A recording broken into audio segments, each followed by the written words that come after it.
Sports Network broadcast. You can find us on Roku TV, Amazon Fire Stick TV, Facebook, and YouTube. Get all your sports news here first. The daily podcasts are Ken and Ken in the Morning, Lions Talk with Smoking Jeremy B, Wrestling Roundup, The Big Football Show, and more, Shield TV, Lions Villain Report, and Red Zone Rant.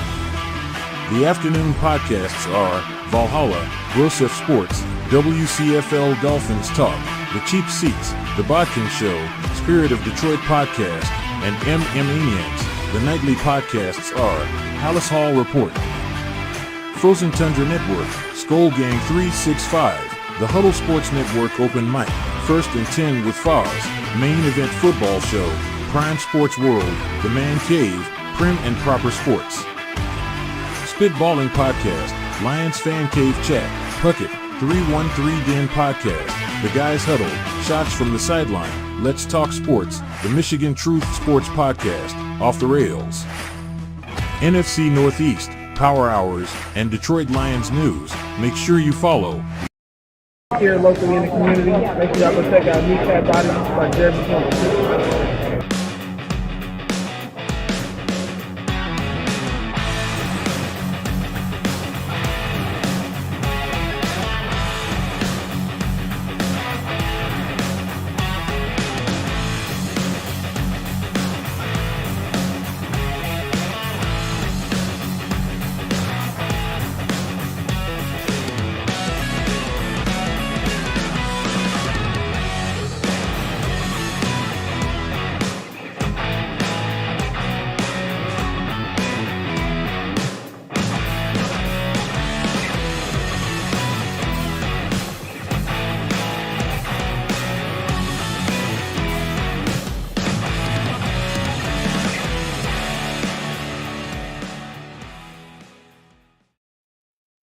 Good afternoon. It is Lions Talk with Smoke and Jeremy B. We're here to talk some Lions.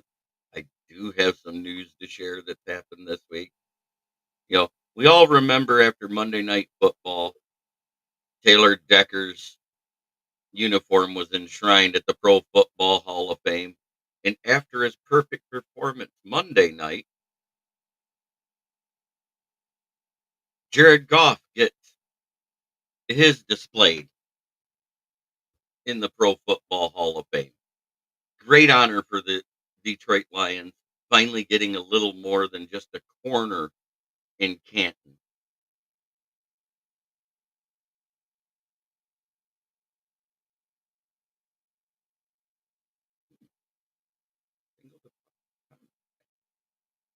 So I hope everybody's having a good week so far. Branch is back, Ragnall's back. Martin and Mahogany are both on their 21-day active window. So we should see them playing at full team participants soon. All great news to hear, especially with the big game that they had circled on their schedule coming up. The pregame show will be tomorrow night on the Fan Cave chat.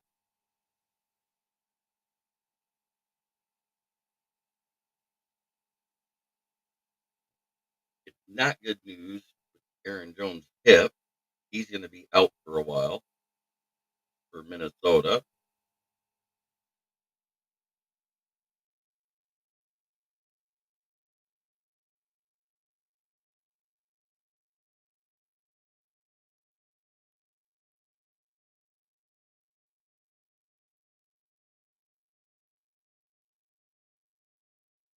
So they're saying that the earliest, probably 3 weeks for Aaron Jones.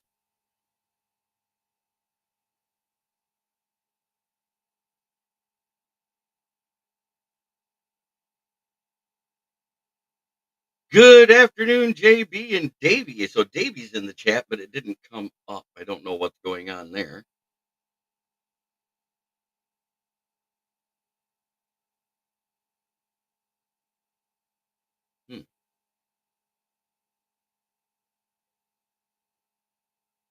What a great day yesterday. Tigers win. They have the chance to close it out at home tonight. It looks like it's going to be a bullpen day for the Tigers. Let's go look at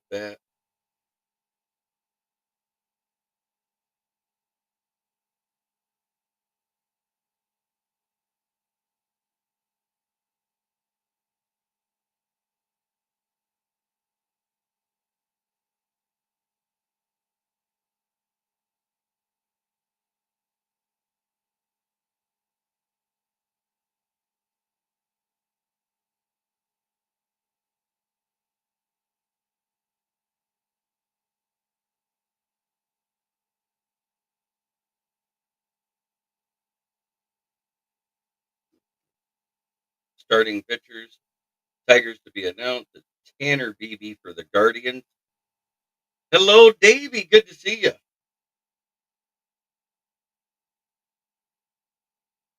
No chance of rain tonight. 61 degrees at game start is what they're predicting.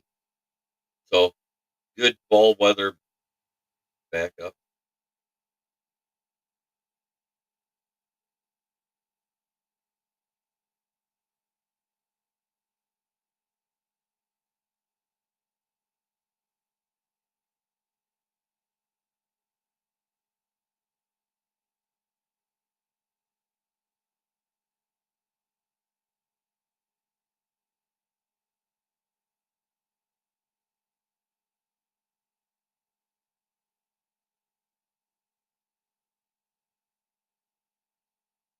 Um, we're home today at 6.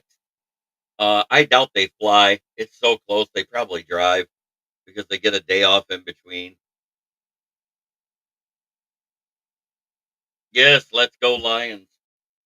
So I'm going to look and see what Tyler Guyton's injury and see what his status is because I know he got hurt.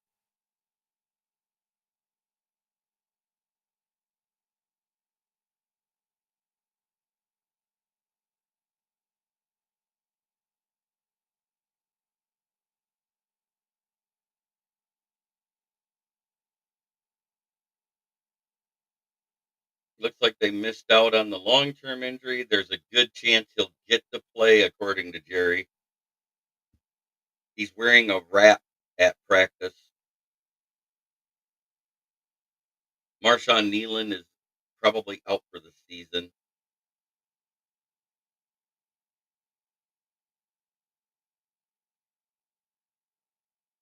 The damn shame with all the injuries they have on their D line. They lost another guy out of the backup room too, so they're down 4 defensive linemen this game.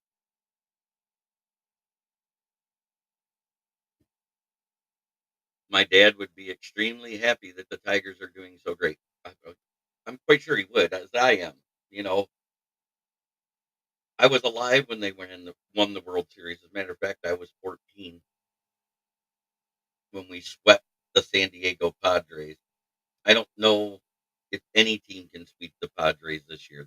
They look that dominant.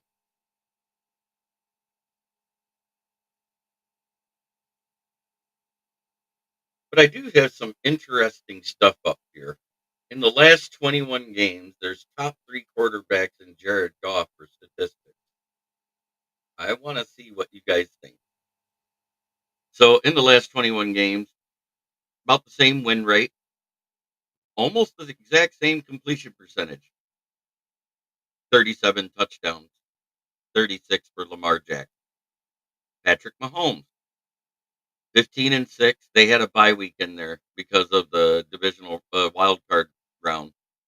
So 15-6, 14-6, 67.9, 67.4, 5,590 yards, 50-87, 35 touchdowns, 16 interceptions, 33 touchdowns, 19 interceptions, passer rating of 97.5 for Goff, 92.1 for Mahomes.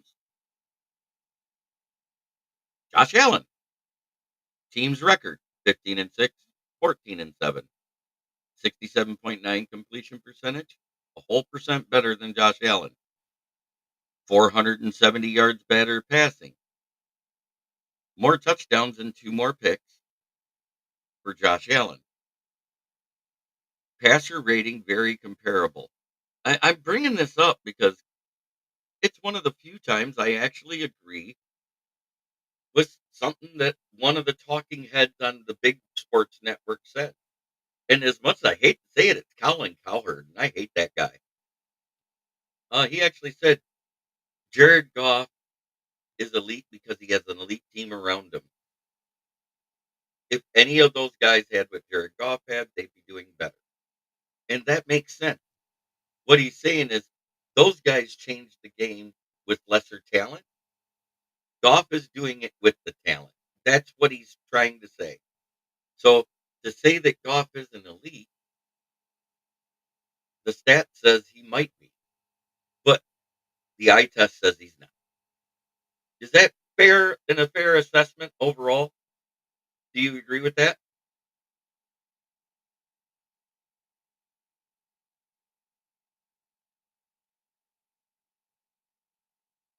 Yeah, that's awesome, Brent. Oh,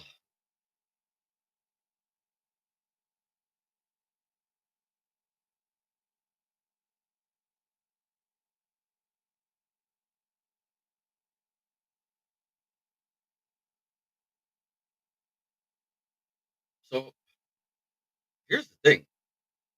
Everybody thinks the Red Wings are a playoff team. The Pistons, and granted it's preseason and the record means nothing, blew out the Bucks, and I don't get it. I don't know how that happened, but I started looking into their new coach. He is a defensive-minded basketball coach, something we've been praying for, is someone to teach this team defense. If this team learns defense like it looks like they're out rebounding everybody, if they can get the turnovers under control, what if we had all four teams make the playoffs in the same year? You got the Tigers in baseball right now. The Lions postseason is the next one that starts. Then it's the Red Wings and Pistons basically at the same time. What if all four Detroit teams make the playoffs in the same year? Would the roof that is known as Detroit, the umbrella, would that just blow right open with excitement? I think it would, because personally, I feel like Detroit fans, despite what other fandom says, are so loyal and so. It seems like they're bandwagon, but they're not. They just come out of hiding because we were bad. Some people don't like to take their lumps, and I get it.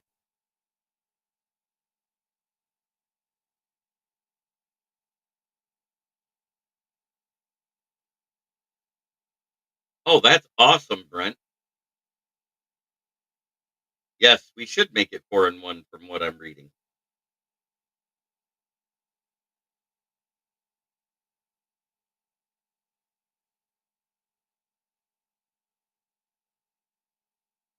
Don't look now, but there is one really good thing about Dallas's O line I want to mention.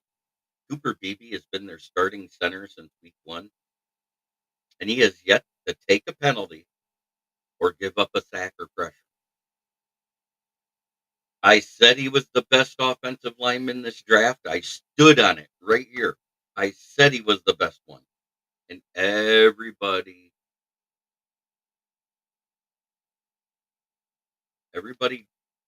said I was delusional because he never played center.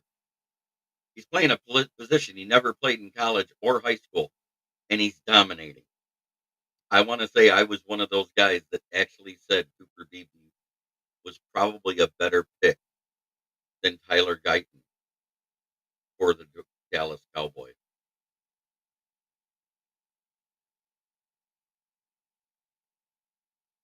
And I'm just saying, I do a lot of game film. I read a lot of stuff. I study the game. There's some people that just have it. Just like we all knew Panay Sewell was that guy in 2021, and Rashawn Slater was the second. And it was injuries for Rashawn Slater that had me put him in second place.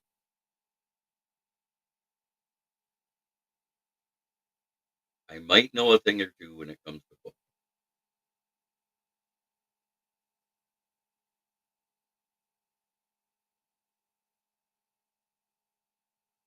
I hope we don't see AG doing bend don't break. I hate it too, because what it is you give up everything between the 20s and clamp down in the red zone, and it comes back to bite you a lot. We saw Baltimore do that with that big lead and almost lose it in Dallas, which is why I don't want to see that defense. I finally want to see our defense play the same way in two halves. If you're dominating the first half and doing everything right, don't go soft and let things up in the second half. Same with we finally saw it with the offense. We scored 14 points in the third quarter last week. The week before that, we scored in the third quarter versus at Arizona. Let's keep that momentum going on offense. If that offense is playing like that, I don't think it matters what the defense does, but I would rather see a complete game from both sides of the ball in the same game. Because in the first two games, we saw a complete game from the defense the entire time. One we had to come back in overtime, one we just missed it.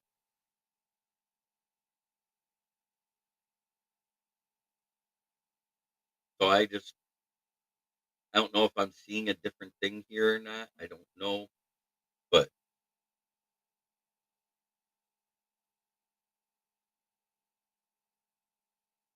there is a lot going on. Until I see him don't again, I don't know what AG's doing. So I do have a hypothetical because I think he should go back to San Francisco myself. But do you think Robert Salah deserves a chance to be an assistant defensive position here in Detroit because of what we've seen with our tackle? Because one thing you can't deny is how good he made the Jets defense tackle.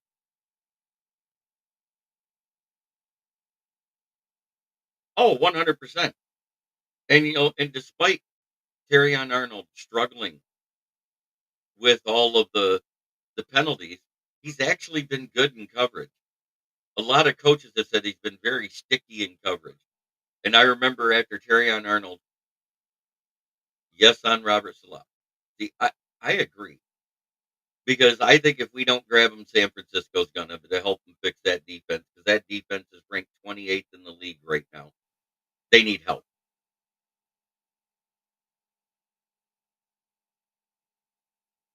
That or Minnesota's going to stash him as a defensive assistant to let him take over for Flores when he becomes a head coach next year.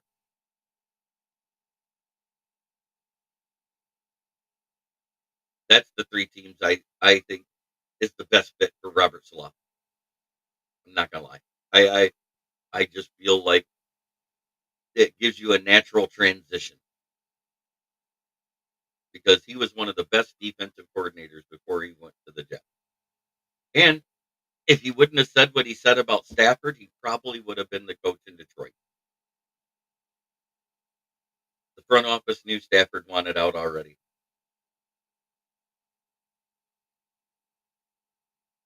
Well, his record with the Jets was 20-36.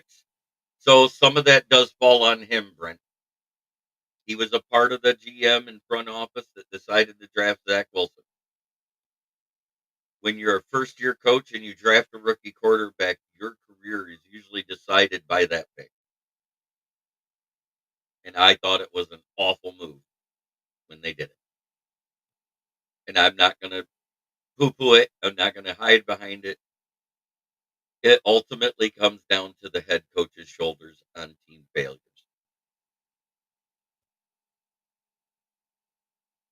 He was a rah rah guy, but he was a totalitarian and he was very discipline oriented with the Jets, whereas Dan Campbell came in with a bad roster, was more loose, still a rah rah guy, was disciplined when he needed to be, but he let his guys have some freedom.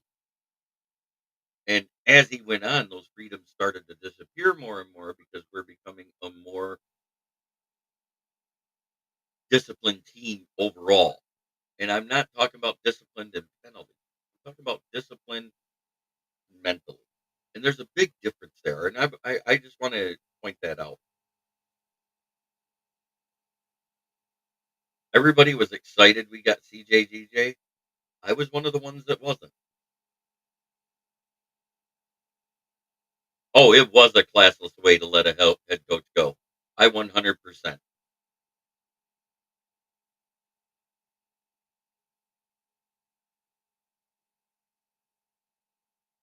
Jack Kelly says I always got weird vibes from him.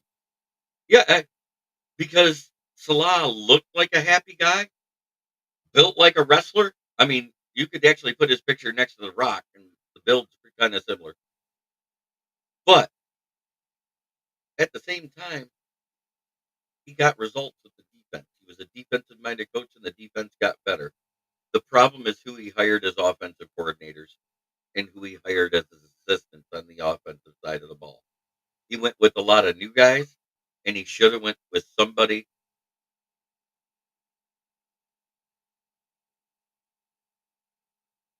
No, I'm not even going to address it.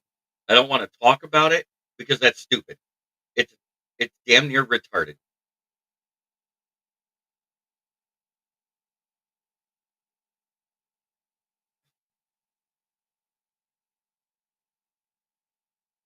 This guy, I swear,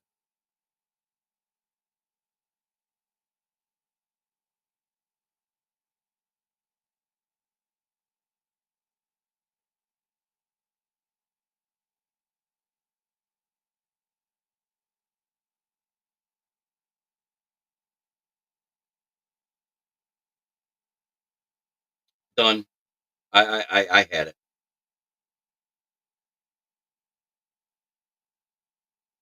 I had it. I cannot take it. Stop using my face. Stop using my name. You are not me. You are not my son. You are not related to me. You are a piece of crap for trolling the way you do. And I've had it.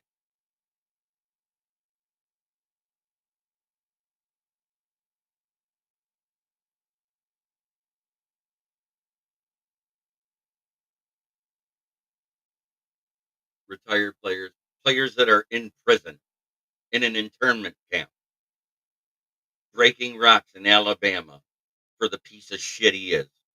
And you're going to say, bring him back.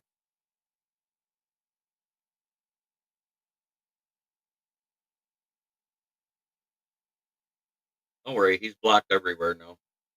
He'll come back with another profile pic. He'll steal another one. Don't use my name. Don't use my channel name. I'm going to start going on copyright infringement and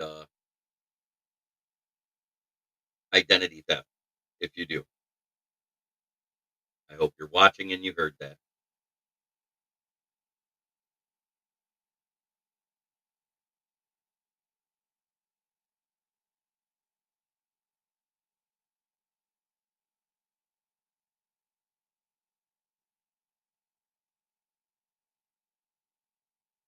Niners must win tonight, but I don't think they do.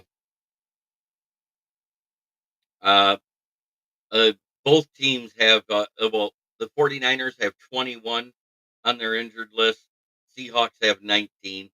Both are very much hampered on defense, and Seattle's at home.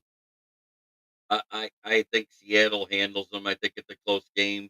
49ers might cover, but Seattle wins.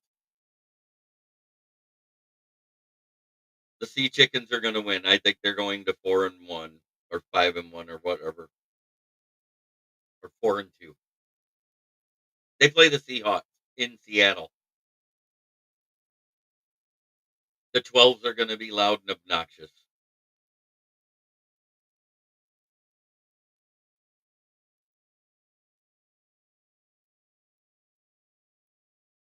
Going to make life a living hell for below average Brock Purdy this year. I do want to say with McCaffrey being out. Oh, what did you miss? Oh, we just had a fun time. I talked about the history of why I got into podcasting. Um, I will show you what you missed today. 'Cause we all know that after Monday Night Football Week 1, Taylor Decker uniform was put into the Hall of Fame. And now, after his perfect Monday night, we get another display with Jared Goff's Monday night uniform being shown there at the Hall of Fame. So, in 1 year, we've had two uniforms enshrined. How amazing of a turnaround is that? All hail Jared Goff. Well, think about it. We got an offensive lineman and a quarterback in backs uniforms for the Lions. in one season enshrined in the Hall of Fame.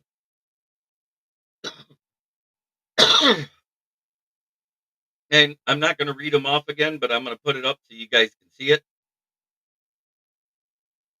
There's the stats over the last 21 games for Goff versus Lamar, Mahomes, and Josh Allen. And truthfully, statistically, the closest one to him is Josh Allen.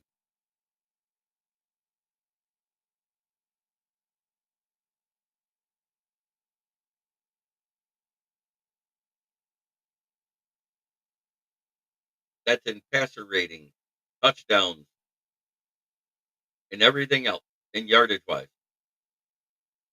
You know why they didn't put Lamar Jackson's passing yardage up there? It would be embarrassing next to Goff. Because Josh Allen is only, or Lamar Jackson has only thrown for 3,689 yards in that time.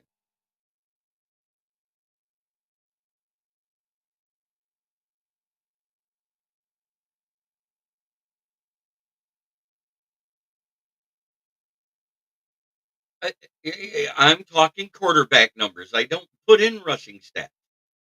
We're talking quarterback numbers. Fuck all the other bullshit. As a quarterback, that's how they match up against the elite.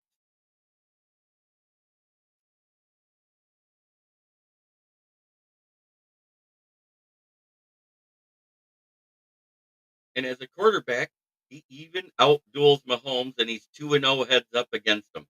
I don't count the preseason game as a win, guys.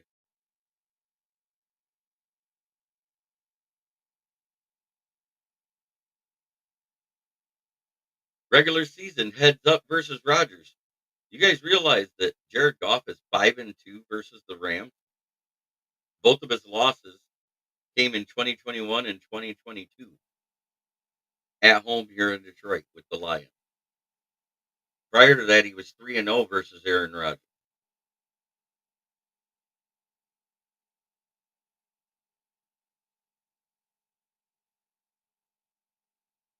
There we go.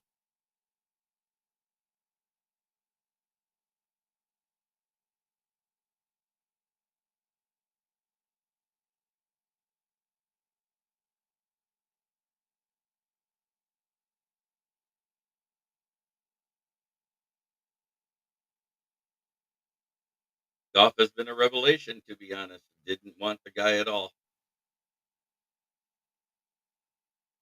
I don't know why Joseph's didn't.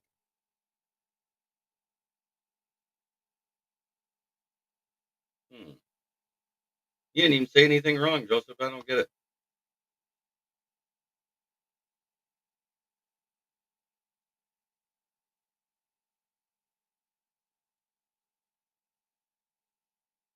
Every time he comes in, I'm just going to block if he says something stupid.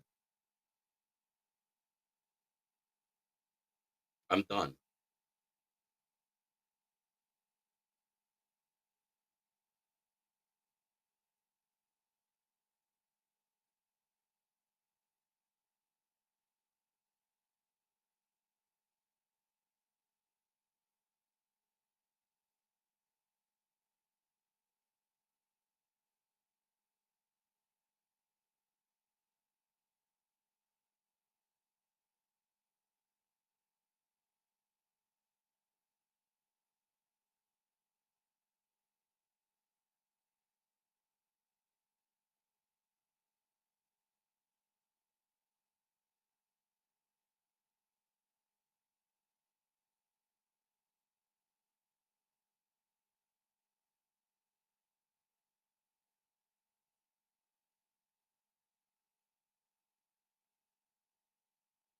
Every time he puts a comment in, he's getting blocked.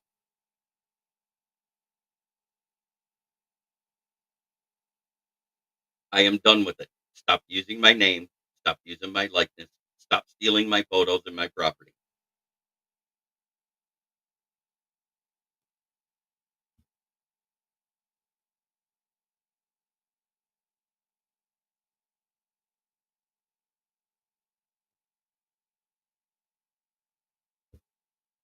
Oh, I saw it in this chat. It just didn't come up on the screen, sir. And hey, he made a fool out of everybody, including me. I admit it. I still think a lot of QBs would be successful with the weapons here in Detroit and this O line. I'm not going to retract that statement because I still believe it 100%. But at the same time, Goff is perfect in the situation he's in, and they decided to keep him. So what do? I support him and the decision to keep him. And I said I would do that if they did. That is where I'm going back to my statements before and what I'm saying now.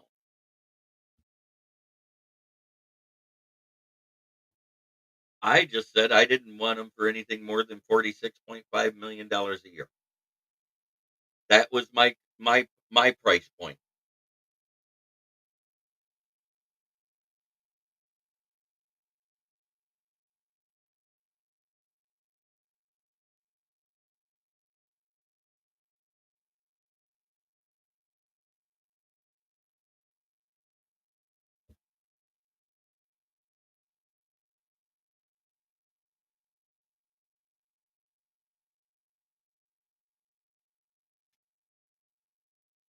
That's right. It's going to be another bullpen day. I just read they said to be announced for the starter. Have they announced a starter yet for the game? Because I know it's Tanner Bigby on the other side,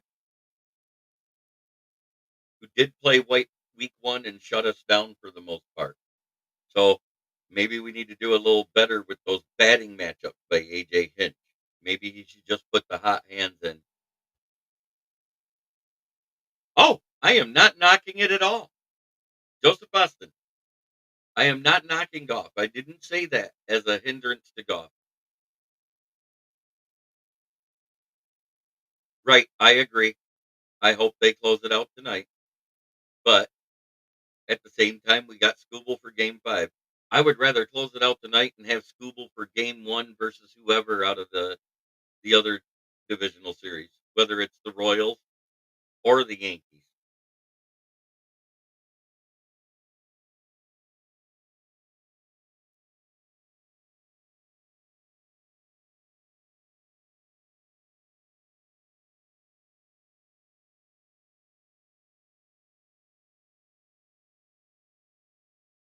Can we talk about how bad Aaron Judge looks in the postseason? During the regular season, he's Babe Ruth. During the postseason, he's the Major League Baseball's version of Kirk Cousins. 100% JB. Scooble for game 1 is way better for me, too. I don't think they'd use him 3 times unless it goes 7 games. You would see him probably game 1 and maybe game 4. But it's like no matter who we face, we win at least one of those bullpen days, is what I've noticed. I don't care who it is. That's been this during this entire run since we got rid of Jack Flaherty. Everybody was like, "Oh, they punted on the season." But those young guys,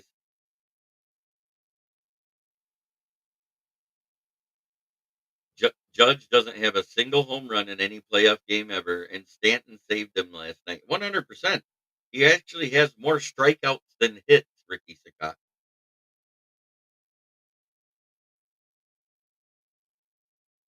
And as a matter of fact, I think it was his rookie year when he started to show out and look so good. There was a chance. I think it was 2 men on first and third, 2 outs in the ninth, and he was versus an average closer in the league at the time. I don't even remember who they were playing, but they were down 1-0 in the 3-game series to play in, and he hit into an ending double play and ended the Yankee season right there. That was his first major league at bat in a clutch situation, and he failed to deliver. He struck out more than he's hit. He's flown out more than he's hit for extra bases, and he has yet to hit a home run in the postseason. He's Major League Baseball's Kirk Cousins.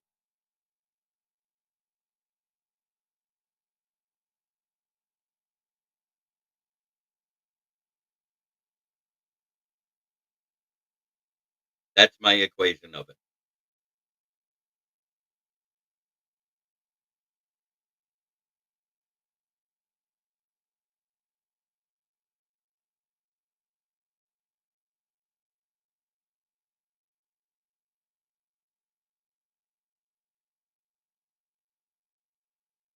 Does anybody disagree with that statement so far on Aaron Judge in his career postseason?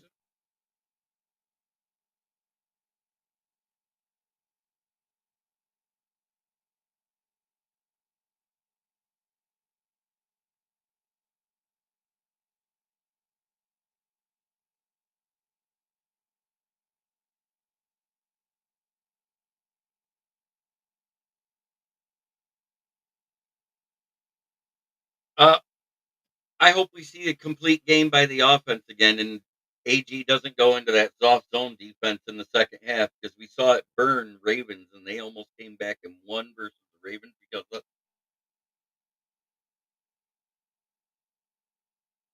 Don Burr. Good to see you, buddy. It's been a long time.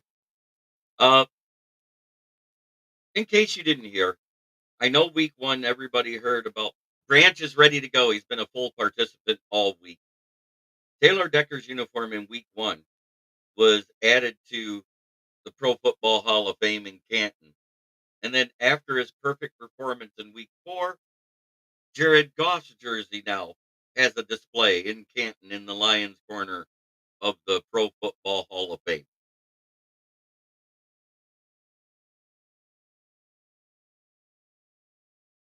As far as my predictions, I gave a score prediction last night on the roundtable talks, and I'll give it again. I think we're winning 34-17.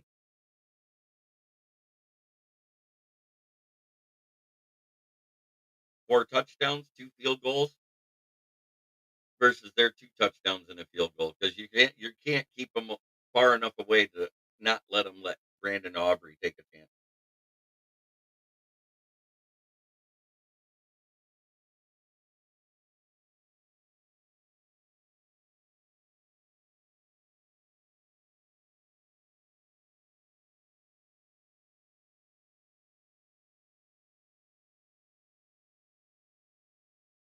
Yes, that happened week one because of his blocking that he did on that left side to break Monty on one of the big runs because he actually pancaked 3 guys in one play, so they put his in.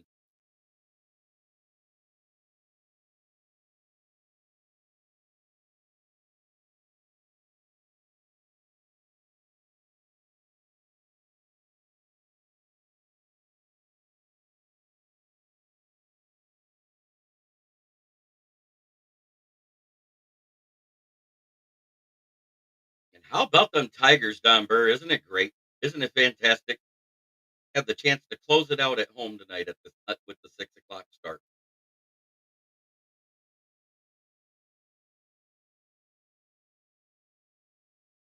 And I put out this hypothetical, and you people that live down there by the Detroit area, by you Detroit people,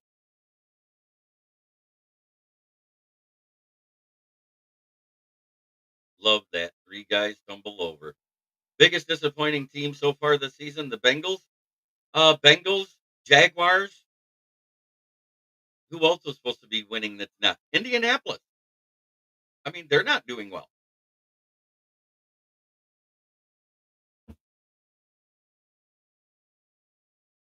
Oh man, what a run by the Tigers. Geez. Yeah, it's been great, and I don't think it's over. I think we're winning this series because even if we lose tonight, we're going to go there and start Scooble game 5.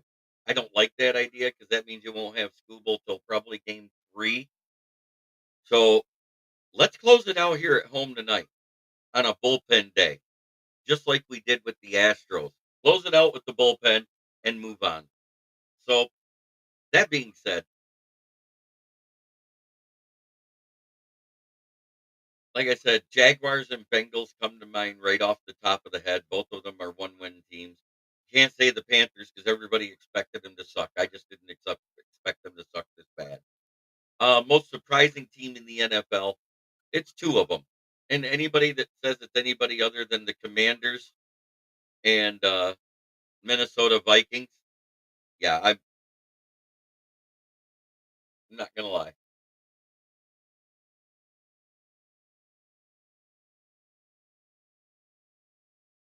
Do you think the Tigers can beat the Yankees? Yes, 100%. I think they do. Um, yeah, they got 3 good starters. Yeah, Vikings and Vikings and Commanders are the big surprise teams that are doing really well, and I expect the Commanders to win again. I don't know why. I just feel like they're going in there and going to tear shit up.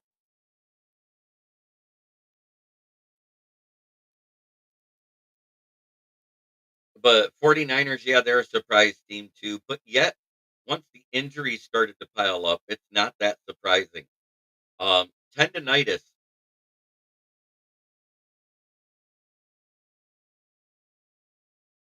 David Montgomery revealed the new nickname by the team calls him and gives Sonic and Knuckles.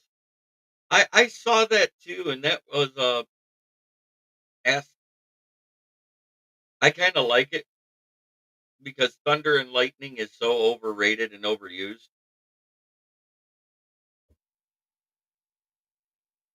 Scooble 3 times if needed. Yep, at Petty Grimes.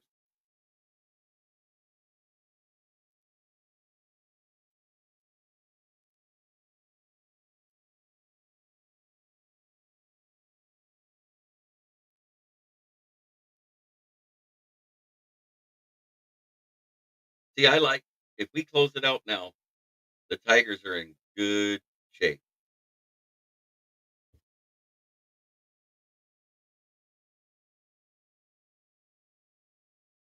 And let's not forget, he tried his hardest not to piss off Chicago that interview. You ain't bullshit.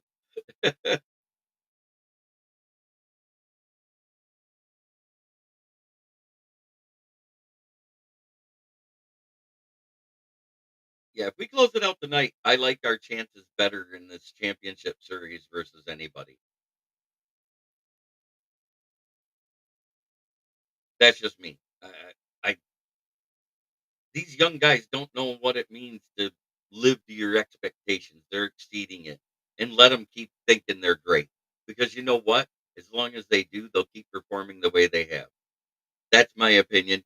It's kind of like once we started winning in 2022, we knew our defense was bad. The offense was good all year. As soon as the defense finally got to where they were just being average, because they were god awful through the first 8 games. Remember, we were 1-7.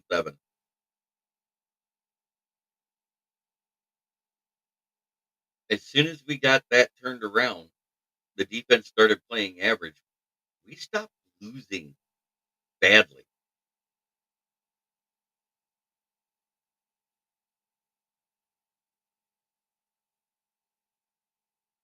It was an amazing run.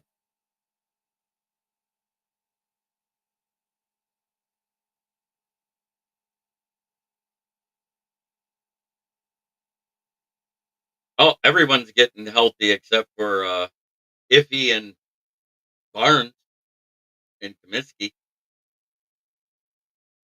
I think we got an easier shot versus the Yankees than the Royals. The Royals are pesky. They have young guys just like we do.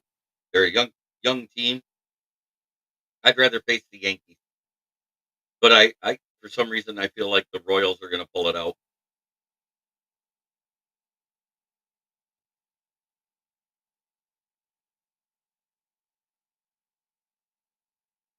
If it wasn't for Stanton last night, they don't win that game.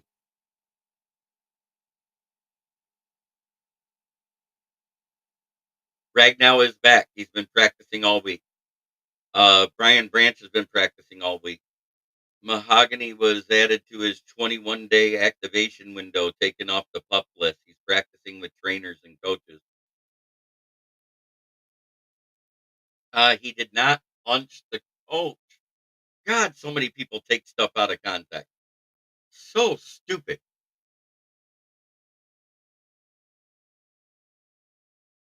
Campbell said, "Come at me if you're ready to go."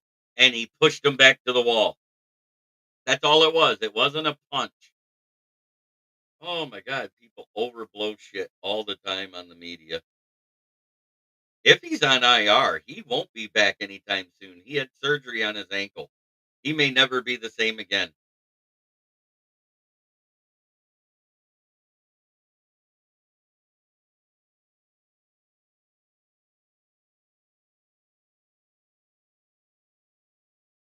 If we bring Iffy back, it'll be on a cheap deal due to this injury. You watch. I believe he's done for the year. No chance of coming back. We should get Mosley and Comiskey back by Thanksgiving at the earliest. Davenport, done. Done, done.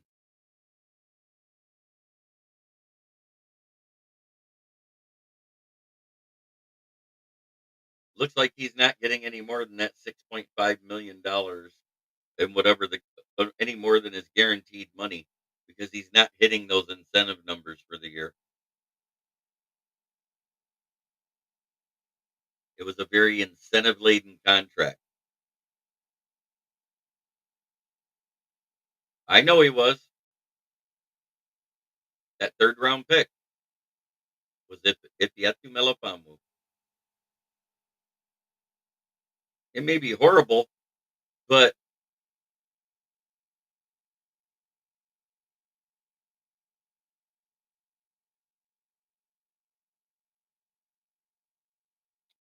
they are not activating Hawk until after week 7. They're saying he won't be ready possibly to almost Thanksgiving. No, it wasn't season ending. That's what I've been telling you guys. Mosley was put on the 12-week IR. Remember, there's 4, 8, 12, and season ending. Both Comiskey and Mosley was put on the 12-week.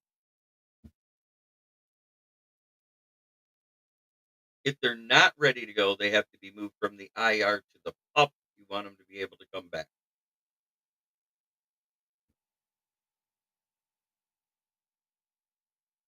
That way you got that 3-week window and you just have to activate the 3-week window prior to playoff.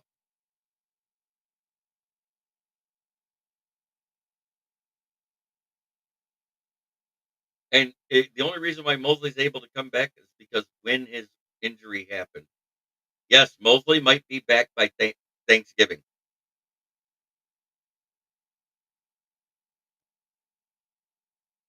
You can bring back anybody off the IR, but the problem is anybody who signed up from the practice squad gets demoted back down.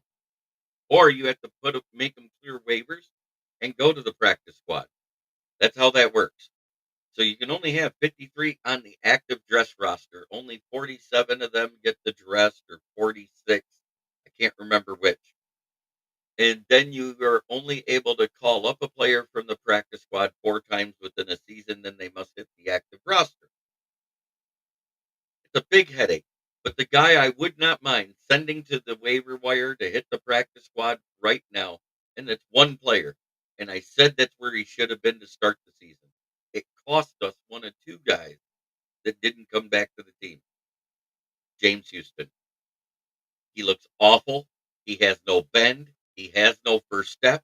He's getting ragdolled and penalized for it.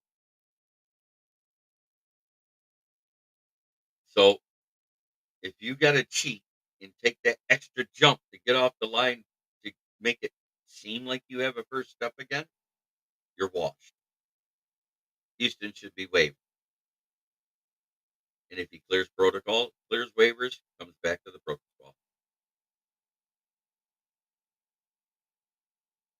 Oh, 100%. And you know he won't be back in on week 12. That's why I said if he's still dealing with some lingering issues, I don't mind the rookie being handsy. Everybody's mad at Terrion Arnold and his 8 penalties through 4 games. That's 2 per game average. I'm granted one game was a lot. It was less one game and less, and then okay. Carlton Davis has been penalized more, and nobody talks about it. Carlton Davis has been cooked for more yards than Cam Sutton through 4 games. He's already given up almost 400 yards through 4 games. At this pace, he will give up 1,000 1,189 yards in a season. That's 339 yards more than Cam Sutton did last year.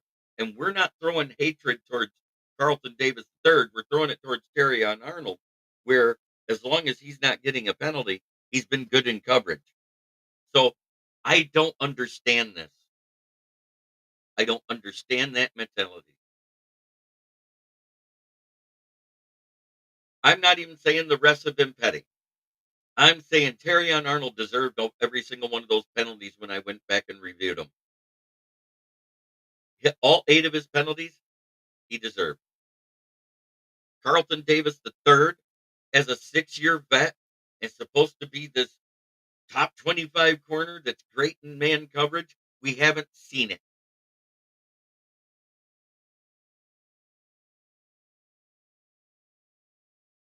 Until more fans actually start calling out Carlton Davis, who's teaching Terrion Arnold, while he argues with refs and swings at him when he gets a penalty called against him.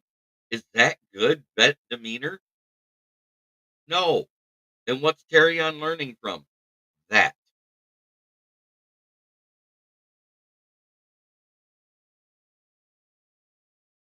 I could care less what they say he is. He played outside more games due to injuries on that roster and was decent for Tampa Bay. He's not the same corner as advertised. I think we need to put Amik Robertson back outside. Move Davis to the nickel. Let it be Amik Robertson and Terrion Arnold on the outside. Amik has drawn 1 defensive PI penalty. Amik has been better in press man and zone coverage than Carlton Davis has been on accident. So put him in the nickel. And I'm praying I hear this happens before 4 p.m.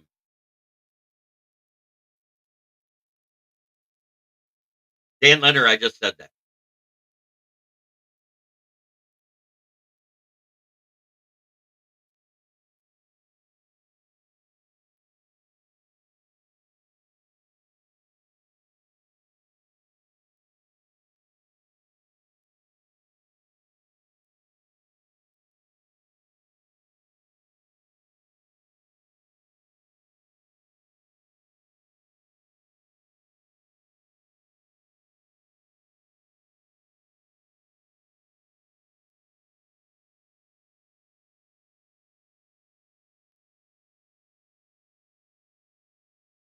Oh, okay.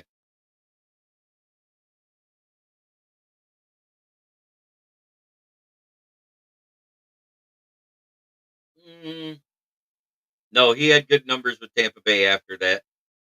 They played Seattle after that. And in man coverage, he shut down DK Metcalf. And that's why we were like, hey, we got somebody finally that can shut down DK. Now, granted, he did keep DK out of the end zone, but in no way, shape, or form did he shut down DK. I know. I know. Meek plays way taller than he is. It is that time. Bottom to top or top to bottom, guys. Which way you want me to start in the division?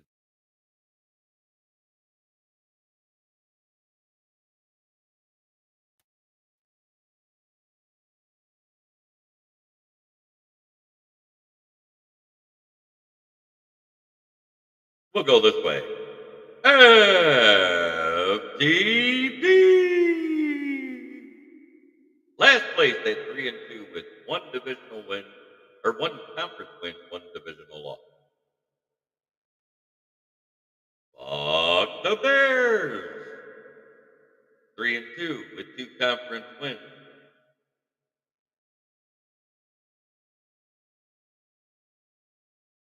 The mighty, mighty Lions at 3-1, all 3 conference wins.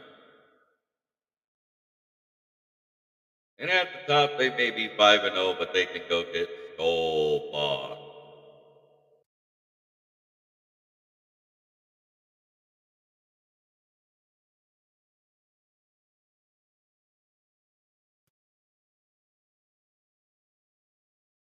I forgot. We play the Cowboys. Fuck the Cowboys. And that's for the Giants saying that too.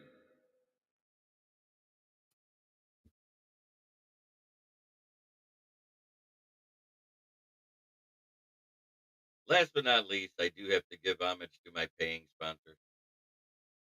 It's Brandon Service, located right there at South Grand Traverse and West Atherton Road, 602 West Atherton Road. In Flint, where the water's shit, but the tires are good. Stop in and check us out. Used tires, 45 bucks and up, depending on size and condition. New tires, call to get your quote. 810-233-8230. Talk to George, Red, or myself.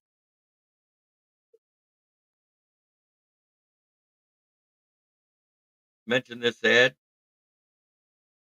you get 10 bucks off your set of tires.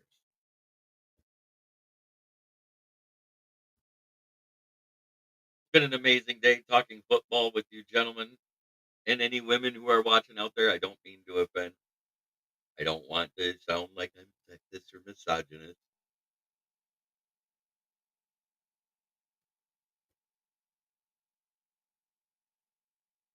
But try every day to be a better person than you were the day before. That's the only way to make the world a better place. It starts right here. Much love to everybody in the chat. As you go back to work or get ready to go to work, just remember there's always someone worse than you.